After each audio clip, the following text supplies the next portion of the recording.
खान ने भक्खर में इंतखाबी जलसे आम से खिताब में हुकूमत के दांत खट्टे कर दिए। अवाम को मुखातिब करके कहा कि हमारा जिहाद इस साजिश और इन साजिशों के खिलाफ है जिन्हें अमेरिका की आशिर आबाद से पाकिस्तान पर मुसल्लत कर दिया गया है। आज इंतखाबी नताइज को धौंस, धमकी और साजिश से बदलने की कोशिश की जा रही है। ये जहाद किसके खिलाफ हो रही है? अमेरिका की साजिश के तहत हमारे ऊपर चोरों को और डाकुओं को मुसल्लत किया गया है। अमेरिकी साजिश के तहत और यहाँ मुकामी मीर जाफर और मीर सादिक ने मिलके साजिश करके 22 करोड़ अवाम की मुंतखब हुकूमत को गिरा के इन चोरों को हमारे ऊपर मुसल्लत किया।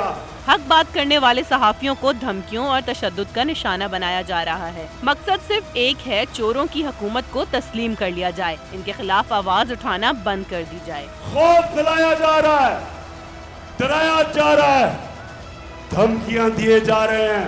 सहाफियों के पीछे पड़े हुए इमरान रियाज जैसा और रियाज अमीर जैसे सहाफी सिर्फ एक वजह से कि ये चाहते हैं कि हम इन चोरों को तस्लीम कर ले।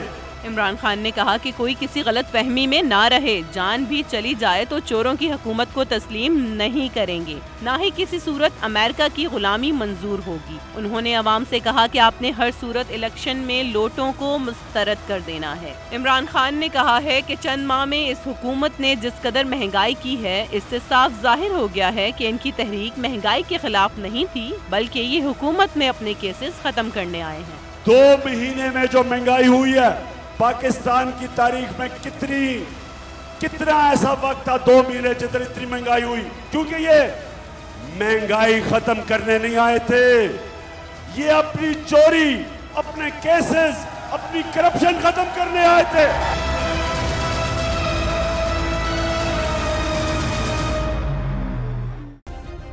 सब्सक्राइब करें और बेल दबाएं ताकि कोई खबर रह न जाए।